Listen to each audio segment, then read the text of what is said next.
Nah, mari kita lihat rintisan yang dibawa oleh para aulia, para ulama dalam nasrul Islam, khususnya di negeri tercinta ini, Indonesia. Itu diantaranya. Siapa beliau-beliau itu? Sebagian adalah min asbat min dzurriyyatil Mustafa sallallahu alaihi wasallam. Mau diakui of tidak terserah. Tapi sejarah membuktikan.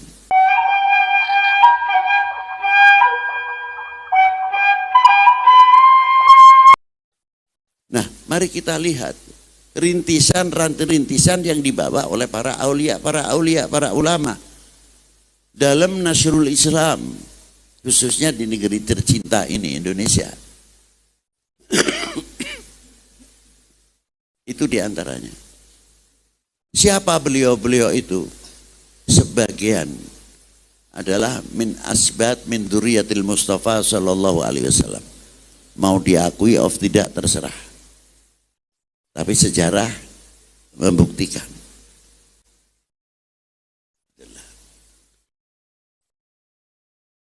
Lah wali 9 ini jumlahnya aulia wali 9 yang 9 orang. Tapi mati satu dari beliau, diganti lain orang lagi, juga namanya wali 9. Jadi semenjak sebelum Maulana Malik Ibrahim, di zaman Ibrahim Asmarokondi, di zaman Jamaluddin Husain, itu sudah ada 9 wali, itu sudah ada estafet. Diisi. Karena apa? Tahunnya bisa kita lihat tidak ada yang sama, terkadang terpautnya jauh. Itu satu contoh. Maulana Malik Ibrahim wafat pada tahun 1401. Kalau kita menghitung tahun terpaut tambah 19. Berarti Syekh Malik Ibrahim meninggal tahun 1420. Itu menghitung tahun terpaut, yang per 100 tahun adalah 3 tahun yang hilang. Itu di antaranya. Berdirinya Masjid Demak 1479. Berarti kurang lebih 60 tahun wafatnya Malik Ibrahim, atau 50, berapa jadinya dikurangi 279. Sudah sekian puluh tahun baru berdiri Masjid Demak. Berarti Malik Ibrahim kan tidak jumpai berdirinya Masjid Demak. Itu satu contoh. Ini estafet, diisi. Makanya terkadang kita bingung, ada Sunan Kalijogo makamnya di sini, di Sunan Kalijogo lagi, ada lagi yang di Cirebon, ada lagi yang itu estafet, orangnya tetap berbeda. Tapi nama Kalijogo sama. Mengapa digelar kali Sunan Kalijogo? Karena pada waktu itu banyak aliran-aliran. Untuk menjaga supaya aliran per aliran tidak timbul pecah belah, yang sehingga menggoyahkan kerajaan pada waktu itu Brawijaya. Kalau yang di Jawa Barat Pajajaran, dijaga oleh siapa? Para ulama, para aulia yang menjaga aliran dengan aliran, jangan sampai benturan, akibatnya pecah bangsa ini, pecah kerajaan ini. Disebut Kalijogo. Bukan sekadar atas nama Kalijogo, hanya ceritanya puasa 3 tahun di pinggir Bengawan Solo sampai lumutan. Tidak itu saja. Itu satu contoh.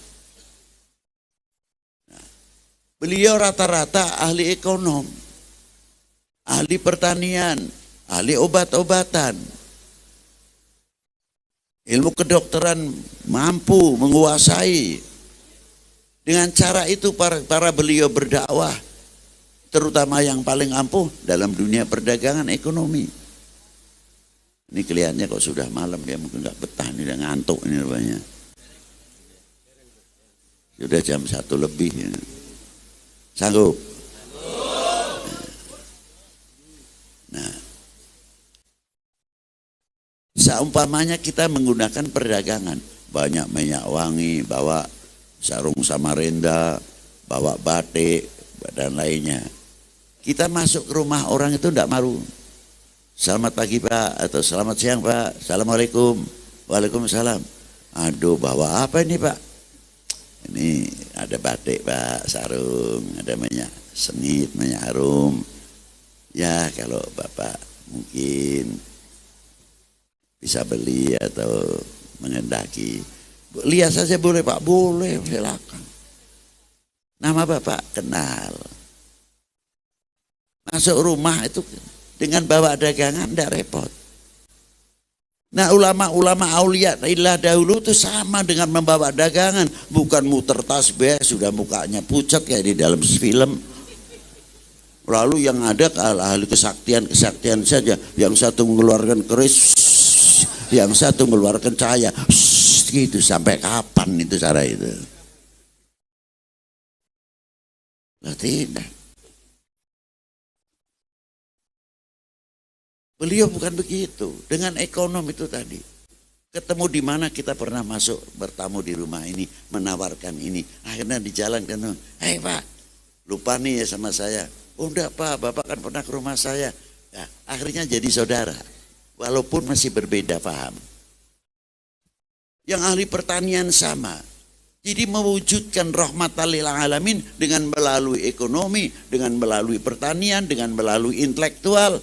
Karena keuniversalan Al-Quran itu masih banyak yang harus kita kupas, yang mencakup dalam ilmu pengetahuan yang luar biasa, bukan dogmatis. Loh itulah. Ini semua berkiblat ke siapa muaranya? Kepada baginda Nabi sallallahu alaihi wasallam. Mengapa Rasulullah dihijrahkan ke Yathrib, bukan dihijrahkan ke negara semenanjung Arabia yang sudah cukup maju? Kulturnya sudah maju, tetangga semenanjung Arabia. Tapi kalau Saudi di tanah Arab repot sekali. Yang namanya ketua suku fanatisnya dalam sukuisme, wah luar biasa. Hingga sulit dipersatukan. Cuma yang mampu cuma baginda Nabi sallallahu alaihi wasallam. Pada waktu umur 25 tahun ketika mau memasukkan Hajar Aswad ke Ka'bah.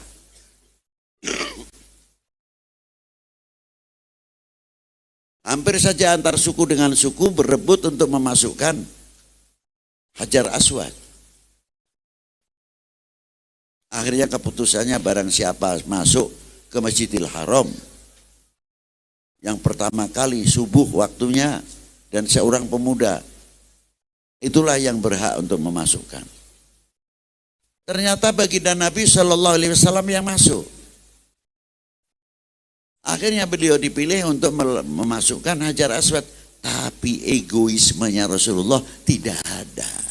Kalau saya, kebetulan kan sempat cari nama. Siapa yang masukkan? Habib Lutfi. Wah, top itu.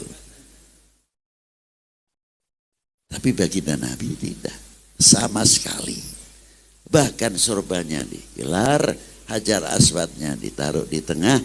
Semua ketua suku, ketua kelompok, ayo bareng-bareng ngangkat Hajar Aswad. Kebersamaan. Padahal yang ngangkat pada waktu itu belum muslim. Tapi begitulah Rasulullah hebatnya. Mendapatkan satu kepercayaan hingga Rasulullah mendapat gelar Al-Amin.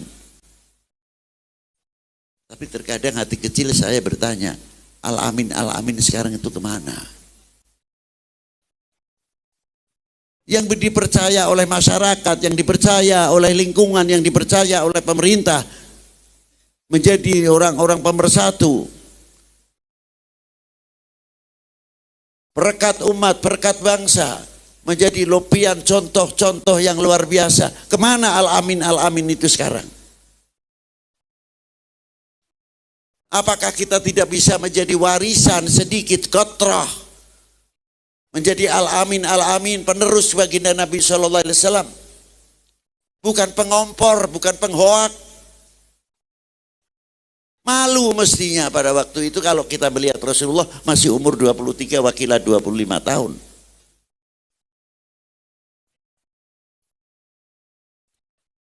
Sini ngomporin, nanti hoax sendiri. Macam-macam lah timbulnya. Itu diantaranya. Nanti ada ke ulama atau ustadz salah sedikit, ayo diorbit. Rame. Nanti ada TNI jadi oknum, diorbit lagi. Nanti dari polisi jadi ada oknum lagi, diorbit lagi. Nah kalau begitu gimana nanti yang menjaga kewibawaan TNI, Polri, kewibawaan pemerintah? Kalau sudah digoyahkan.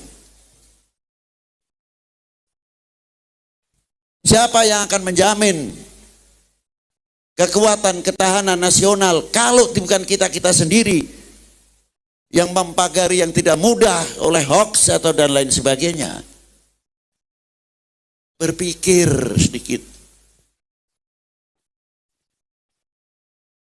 Tidak semudah itu. Ma'asyiral muslimin rahimakumullah. Itu telah dirintis. Nah, mengapa hijrahnya Rasulullah kok dari Mekah ke Yathrib atau Madinah sekarang? Ada apa? Ada istimewa. Apa di antaranya? Di antaranya ada jalan sutra yang menghubungkan Yathrib ke negara Cina 3000 tahun yang sebelum Masehi dalam lapangan perdagangan. Disebut jalan sutra kan dari Arab sudah banyak yang berdomisili di timur jauh. Balter dengan obat-obatan, ilmu kedokteran dibawa dari Arab, dari sana ilmu sutra. Kain-kain disebut, sampai jalan itu disebut jalan sutra. Luar biasa pada zaman itu. Dihidupkan jalan ini oleh baginda Nabi sallallahu alaihi wasallam. Maka begitu baginda Nabi hijrah, jalan yang ekonomi yang luar biasa dihidupkan. Bukan terus Allahu Akbar saja. Allahu Akbar, bangun fakultas perguruan tinggi. Allahu Akbar, bangun marketing, pasaran ekonomi yang maju. Allahu Akbar, bangun mall. Allahu Akbar, bangun sarana pendidikan, teknologi maju, ahli IT, ahli elektro, kedokteran yang luar biasa. Allahu Akbar, bukan bangun khilafiyah. Negara lain sudah maju membuat nuklir dan lain sebagainya. Kita masih ribut talqin, tahlil, maulud, manakib, tidak ada habis-habisnya. Kapan bangsa kita akan maju kalau pola-polanya pikiran demikian? Jawab.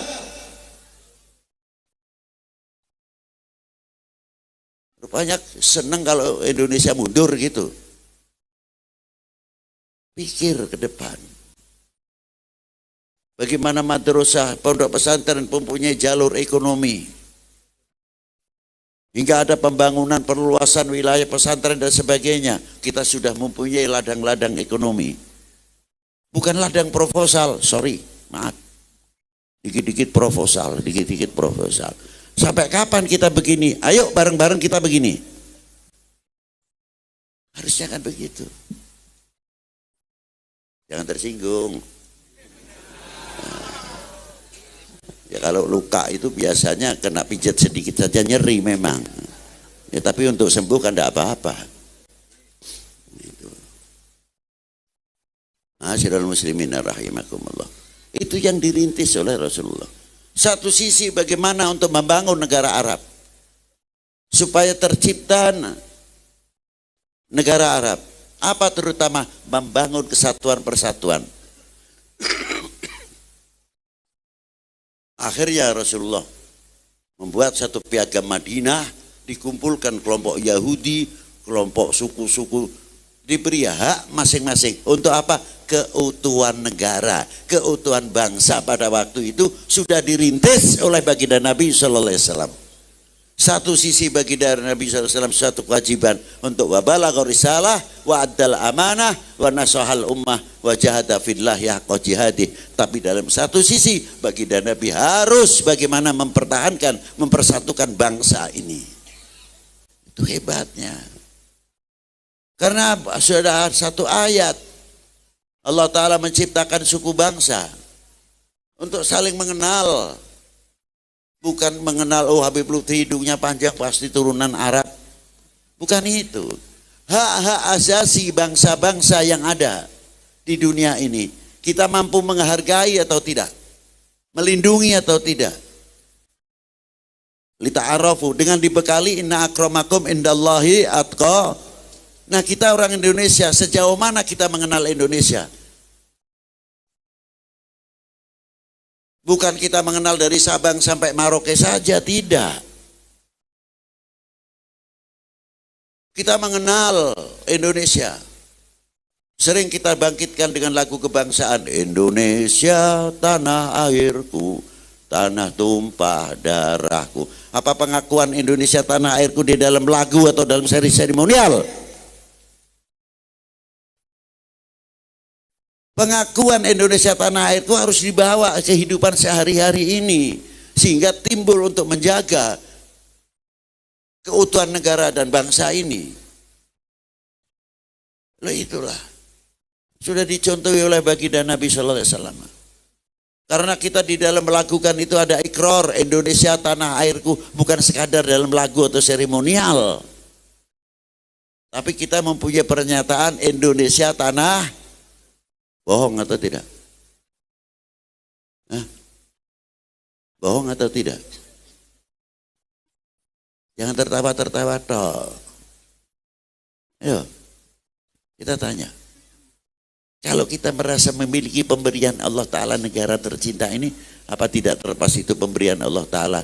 Tunjukkan terima kasih kita kepada Allah Subhanahu Wa Ta'ala. Bukan hanya sekadar terima kasih, tapi membelanjakan bagaimana bangsa ini, bagaimana negara ini supaya maju makmur yang luar biasa. Itu ucapan terima kasih dan merasa menghargai, merasa handar beni memiliki.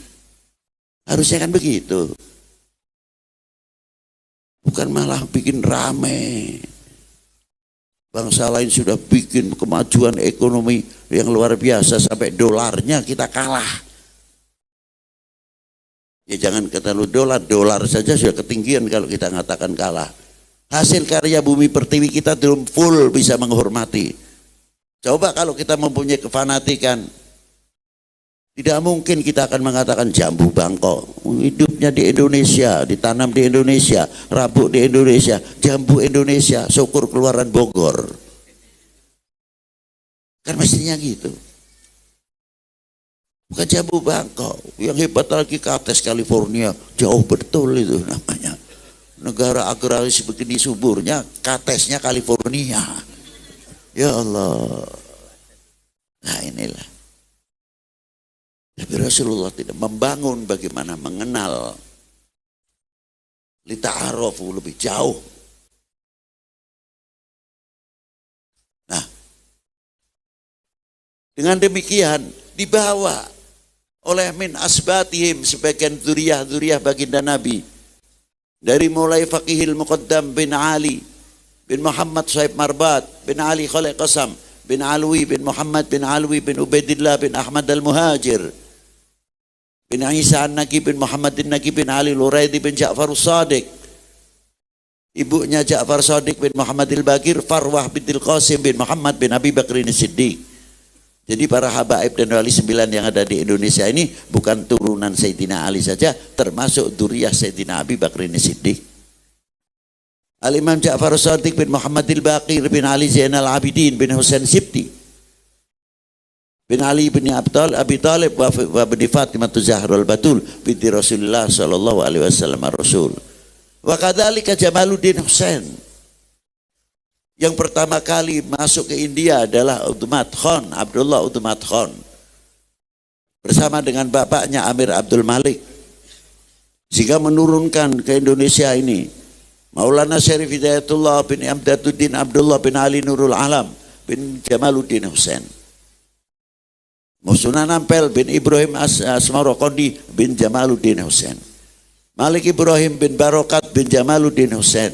Muhammad Ainul Yakin Giri bin Maulana Ishaq bin Ibrahim Asmarokondi bin Jamaluddin Husain. Coba, banyak lagi kalau kita sebutkan.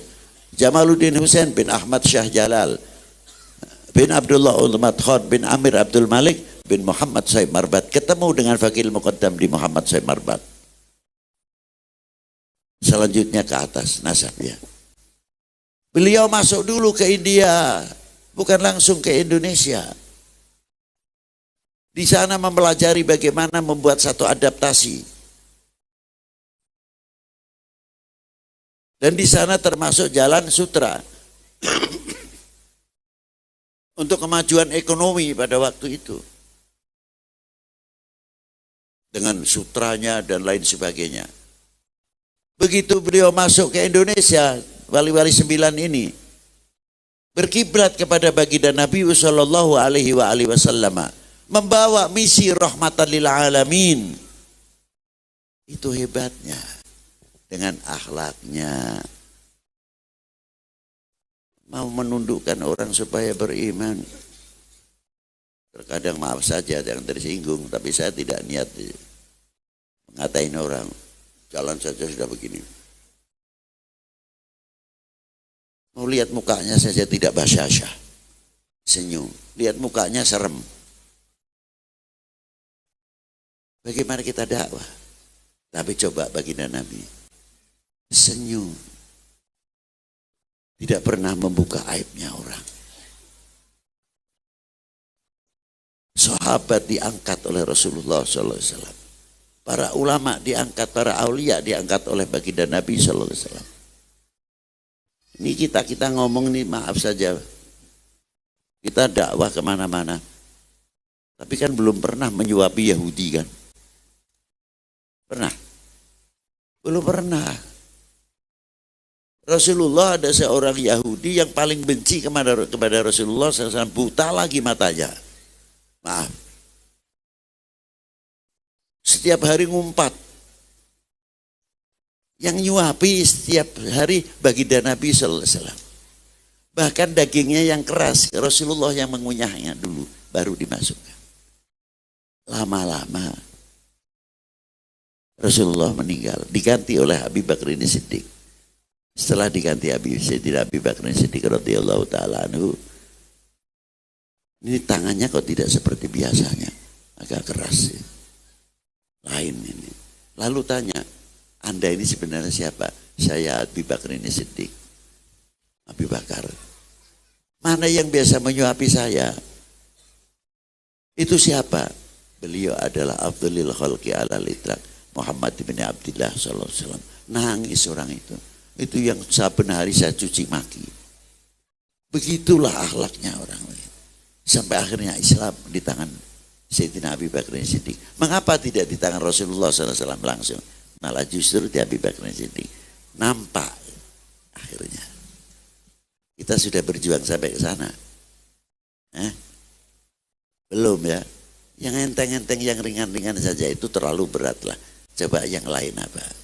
Kalau kita menghadapi orang-orang yang terkadang peminum dan lain sebagainya. Coba bitalattaf bi'ainir rahmah.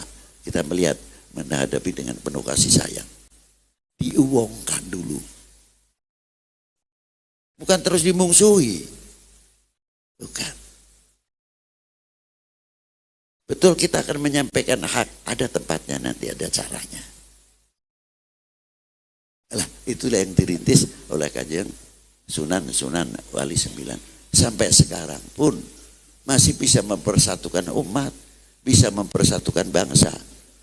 Coba kalau ziarah Jumat Kliwon ke Syarif Hidayatullah, separuh muslim, separuh non muslim. Luar biasa. 454 tahun. Beliau meninggal tahun 1568. Maulana Hasanuddin meninggal tahun 1570. Maulana Yusuf meninggal pada tahun 1580. Coba.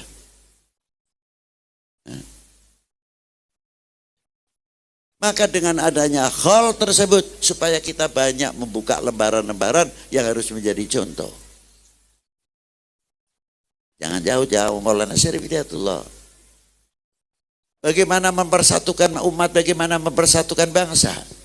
Orang sudah, sekali lagi saya ulangi, sudah meninggal sekian ratus tahun. Bahkan sempat membuat ekonomi kerakyatan. Kita ini belum apa-apanya dibandingkan Wali Sembilan. Malu mestinya.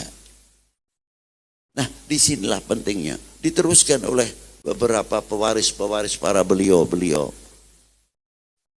Dari Dzurriyyah Faqihul Muqaddam, dari Dzurriyyah Al-Utsman Khon, terus berkembang menjadi ulama aulia yang luar biasa semuanya, bagian daripada kepanjangan tangan rahmatan lil alamin.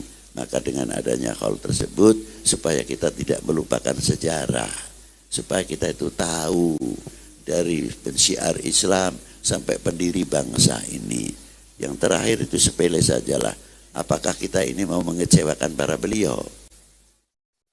Nah, kalau tidak, ayo kita perbaiki, tambah ukhuwah, tambah kompak, tambah rukun. Tidak mudah menjadi umat dipecah belah. Itu saja yang bisa saya sampaikan.